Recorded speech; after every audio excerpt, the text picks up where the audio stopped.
I started the Daily Dish Show to share my story, my truth, and my journey to vibrancy, and to inspire others to do the same. Because it's all about grit, perseverance, and finding a way despite the odds. It's about embracing the whole woman, not just the parts that are easy to love, and feeding her heart, mind, body, and soul. But I found that this isn't just my story, it's your story too. It's go time. This is the Daily Dish.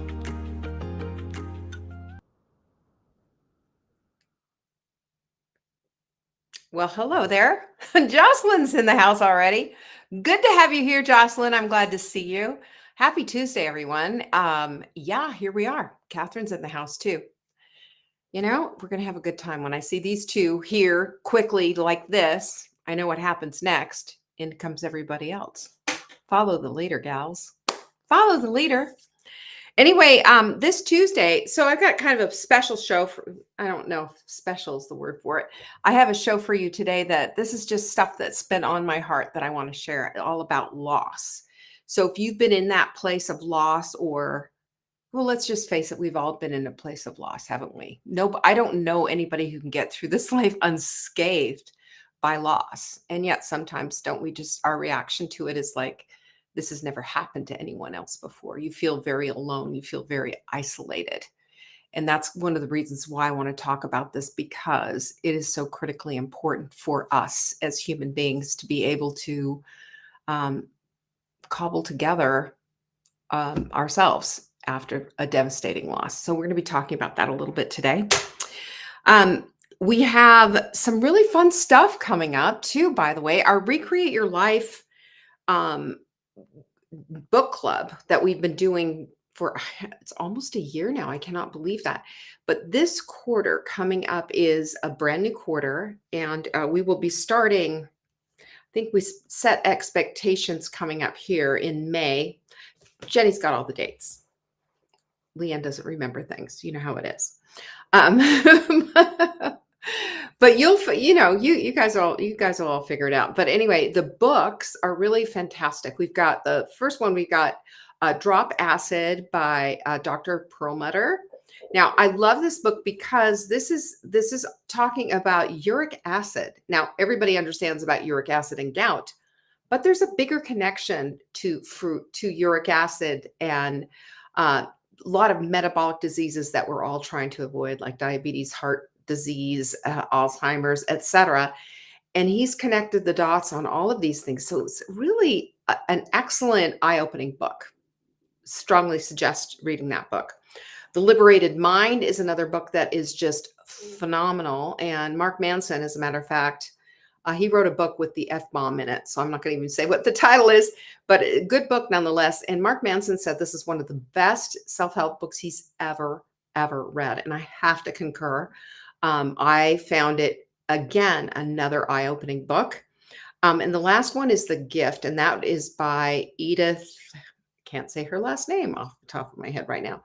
She is a Holocaust survivor, and she talks about what she learned as a survivor of the Holocaust. And again, Edith Eger. Thank you. I knew it started with an E.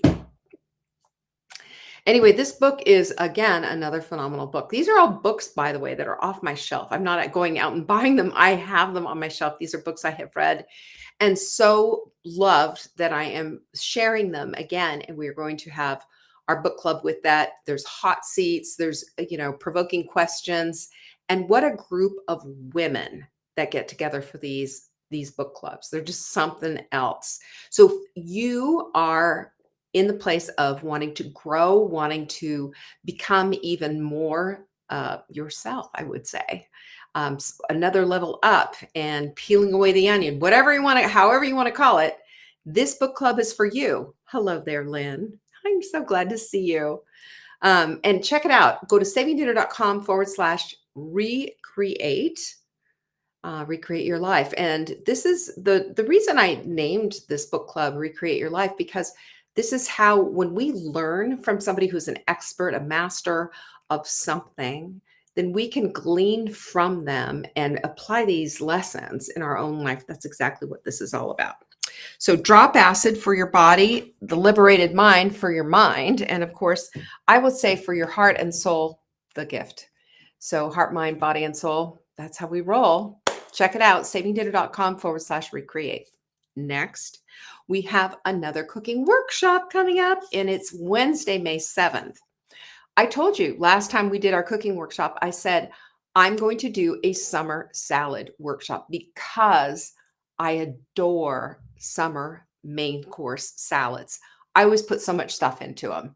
And I've got a new recipe ebook with great salads in there. They're all protein forward. You know how I feel about protein, especially for women of our age. My girl Trish is in the house, by the way. Hey, Trish, just talking about the book club, just talking about it. Anyway, so this workshop is going to be something that you're going to love because there is a master salad dressing mix. There is the whole mise en place, the master grocery list, the master um, uh, batch cooking list so you can cook with me. I am going to be going slower and explaining everything as we go. And my thing would be as we do this, because we do it live, by the way, on it's going to be Wednesday, May 7th, from 5 o'clock on. I'm going to say we're going to go probably 2 hours. And my goal isn't see how many salads I can get done, how much I can chop up in that amount of time. My goal is to show you how easy it is to construct these things and to have this stuff available and ready in your refrigerator so that you are constantly able to create delicious, easy dinners during the hot summer months and that it can be mixed and matched. It is going to be a blast. Plus, there's the new ebook of recipes coming up, and we have a bundle of other summer recipes. So I just say that you need to be there. That's it. You got to be there. If you are there, you are going to get a treat because my daughter's going to be there filming it, and we always have a good time. So that's savingdinner.com/cook. And let's get our summer going well. What do you think about that? Hello, Miss Martha. I'm glad to have you. There's hearts from Lynn. Yay. Anyway, so grab your seat for that. And by the way, I would do it this week. We did it this last time. We have a discounted rate at $37 for the class. It's going up to $47. You get the 5 recipes and the mise en place list and the master cook list. All of the stuff will come with it and a workbook. But if you go next week, it's going to be $47. So now's the time to grab that deal. Okay. Just letting you know that's how it works. Yay for cooking workshop. Jocelyn's there. Isn't it so much fun? I'm going to slow down this time too, Jocelyn. And also a couple of things too. I have a couple of little helpful hints, like, get yourself a food processor maybe, or even there's these box mandolins that you can get. And I will give you a link on Amazon, and you could just take an onion and go, and it's safe. You're not going to take your thumbs off or anything like that.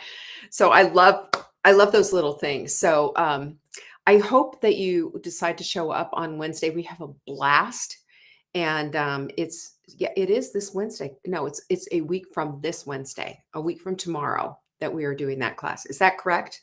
It is, because May is already here, y'all. I can't believe it. It's just about around the corner. So that's savingdinner.com/cook. Get yourself registered today. Ta-da! Also, as if there's always something, a really delicious quote today from Mark Cuban. If you're not positive energy, you're negative energy. I like this contrast. You know how I love a good contrast. Our brains love that too, by the way, because there's you can't get into the middle there. There's no middle. There's no gray. It's black or it's white. And so we can choose. We can be in the same place. We can also be mixed and matched. Sometimes the negative comes, and the negative is there to teach us a lesson. And the negative is there for us to give us, a vision of what could be should we choose positive too. Not that it's that simplistic all the time. It really isn't. But thought I would just put that out there. Mark Cuban is somebody we could pay attention to. So, if you will indulge me today, I wanted to talk about loss because I have, I think I've shared with you, but my precious daughter and son in law are separating. They've been together for 13 years, married for 11. And if you had told me 6 months ago that this would be happening, I would have told you, you are crazy, certifiably. I never saw this coming. And it's been a lot. And I'm not going to give any details. This is private between them. But, there's always somebody leaving, and there's somebody who is the lefty. And my daughter is the one who has been left. And I am there with her, helping her pick up the pieces. And it's been tragic and hard for her whole adult life. Essentially, she has been with this one man who she adored and loved. And, it's a marriage, it's never just, rosebuds and, ice cream cones and everything's just hunky dory all the time. But I will tell you, she is broken, and this loss has hit her hard. And I have, you know, not having the ability to fix something as a parent, is something that just is shattering and hard on the parent. Thank you, Trish and Lynn, both of you. Catherine, I appreciate that. And Caroline is a creative, as you know. She is um, lovely, eccentric. Things about her, she has so many things about her that just are not me. I said I wasn't going to cry, but I probably am. Anyway, the fact that they're going through this it's been hard on us too. Thank you, everybody, for that, holding Caroline up in prayer. Thank you. Um, and then the thing that happened over the weekend, a girlfriend of mine, a very close friend, mom had a stroke, and everything, it looked pretty sad, full blockage. She had to have a, surgery and all of this. And it's been a rocky go, as you can understand, when you are dealing with somebody who is elderly and all of that. And she's having to navigate all of that. And it brings me back to the time where I was navigating this with my mother too, because we all know where this kind of a thing usually ends, and there is so many coping mechanisms going on at the same time. And the thing that just rings true, and I think you can all relate to this, is that loss is loss. And people have a tendency to say stupid things when you are experiencing going through a loss. Well, at least, like for somebody would say to my daughter, well, at least you didn't have children, something like that. Or, when I was losing a baby at 14 weeks, I miscarried and lost a baby. And somebody said, well, at least it wasn't fully formed. Things like that. Stupid. People need to take a step back and stop trying to minimize and diminish somebody's loss. A loss is a loss. Whether you're losing your mother of, your entire life, or it's a sudden loss, or it's a marriage that's ending, whatever it is a loss. And in and of itself, it pulls the floor out from underneath you.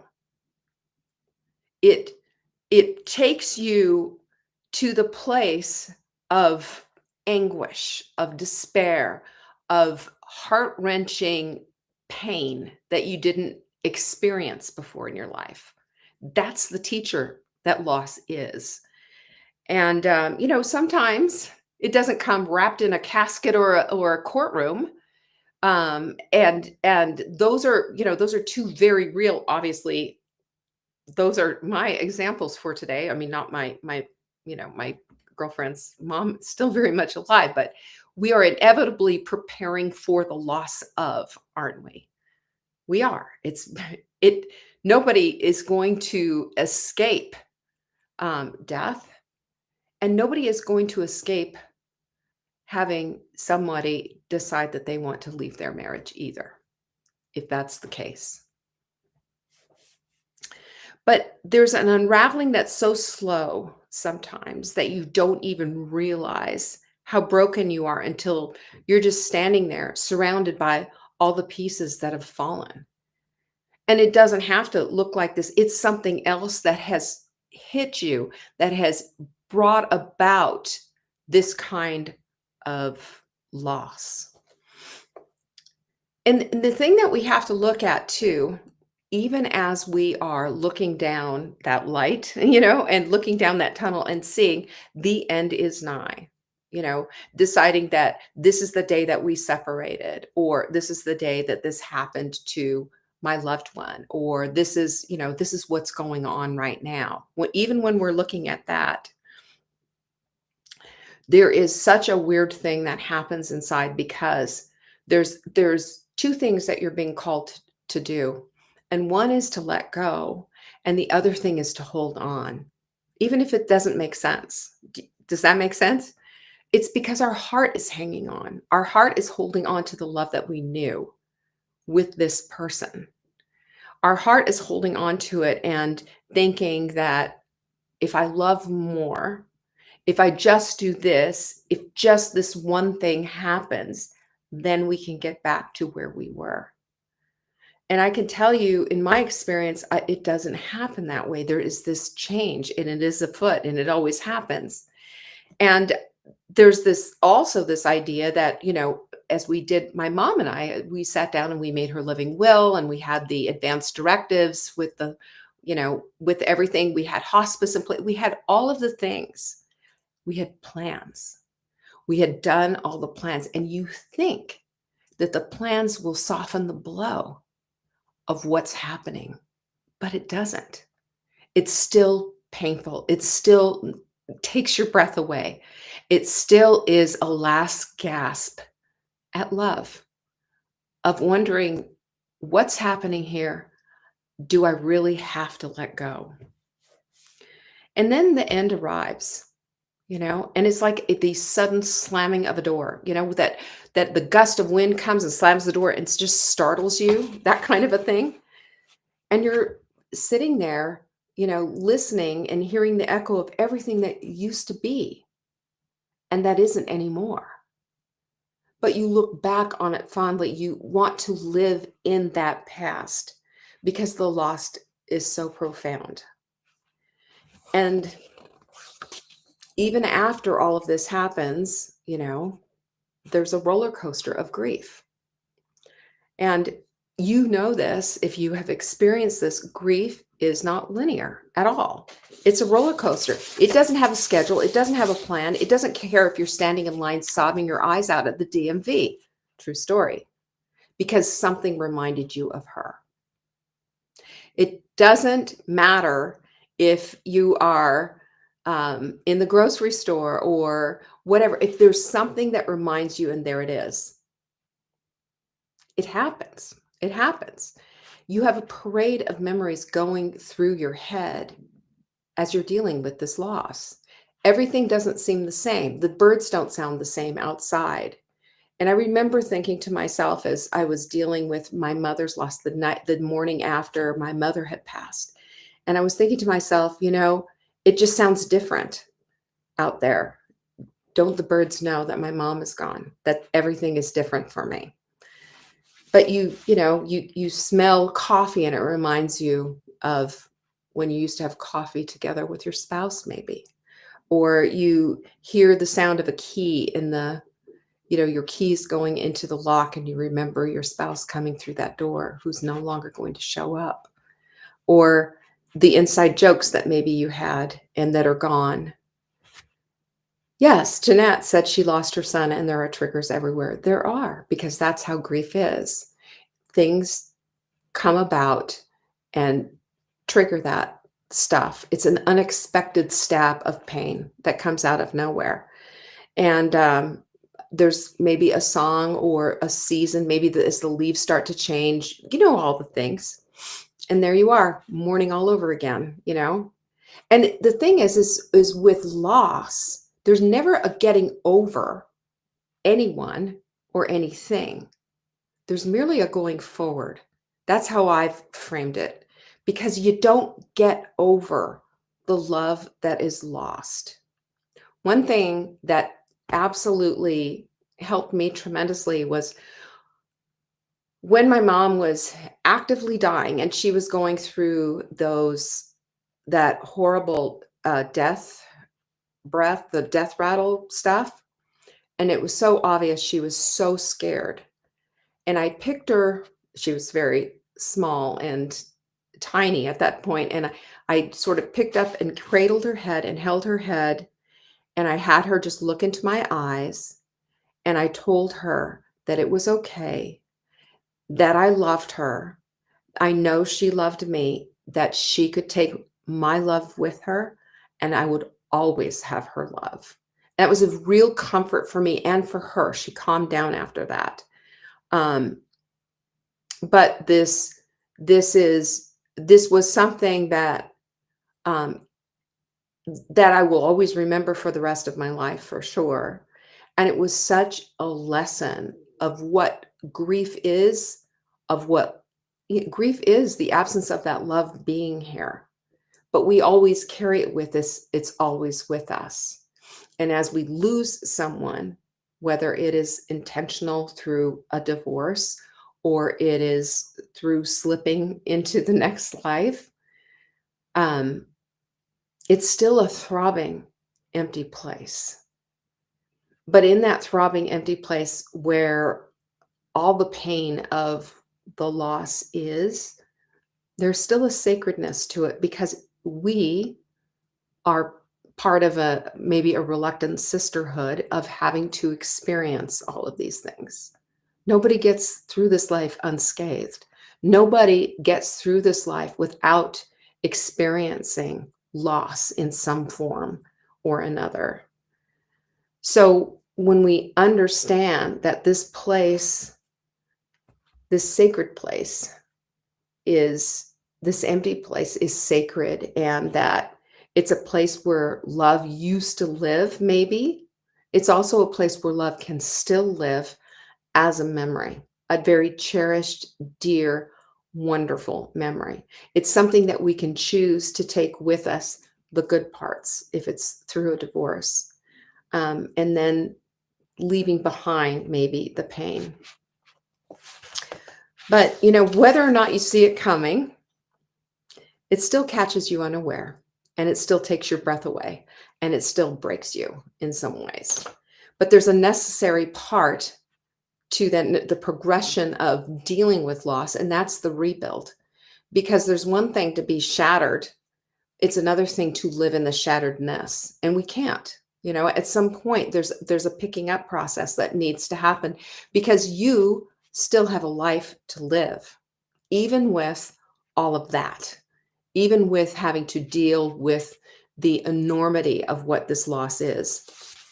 So I would say that the thing that we have to look at is there's no schedule for it. There's no to-do list for it.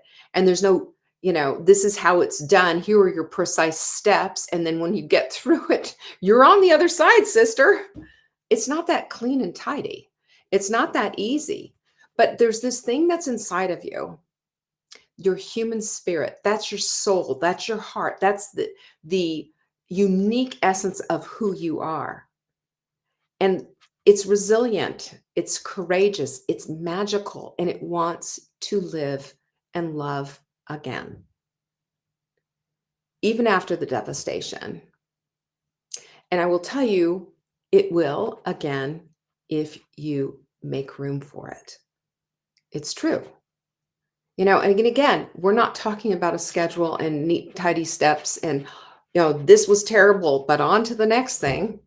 It doesn't work. That's not how loss works.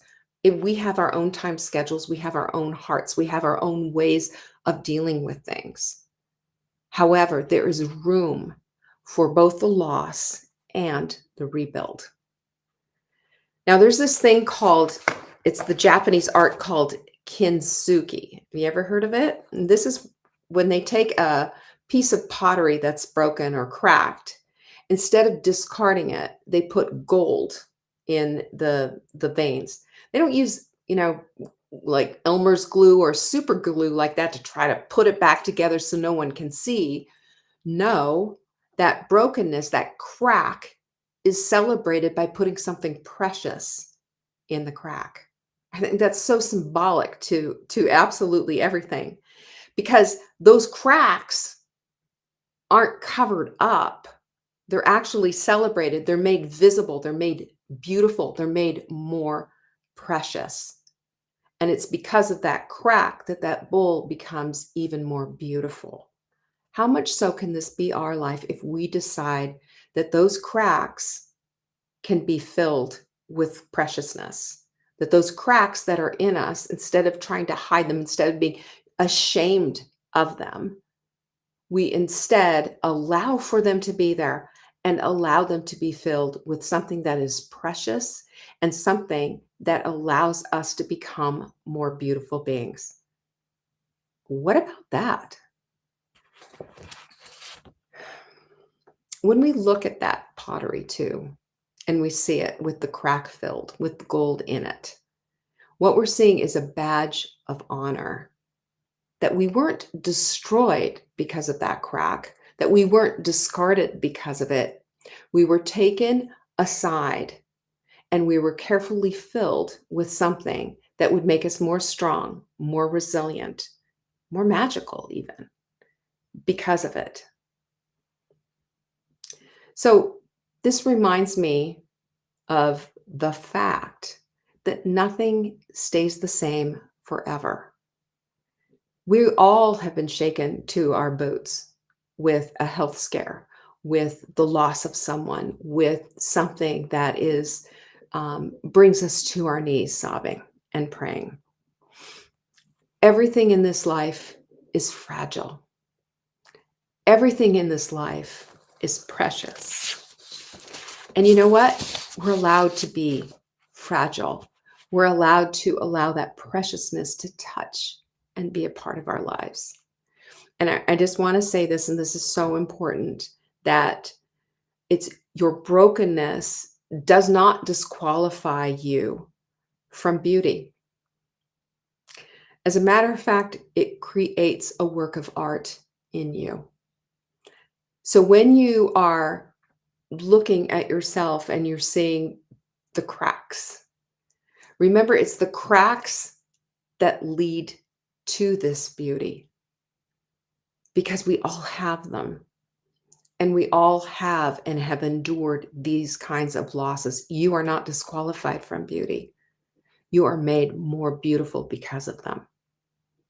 And when we can understand that, we are on the precipice of true growth, true becoming more of who we are, and seeing ourselves as completely different women, because we are different because of loss.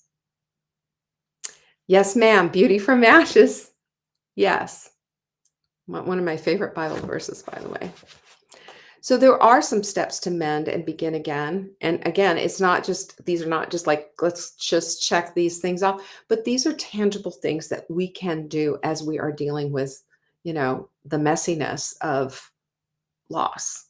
And the first thing is to honor it, right? And don't minimize it. Don't just move on. Don't listen to people who are telling you to just move on, for heaven's sake. I said it before, I will say it again. Grief is the proof that love existed in the first place. And it's sacred.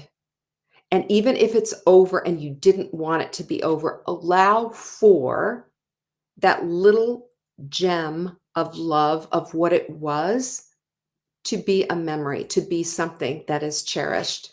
And it was something that was beautiful at the time.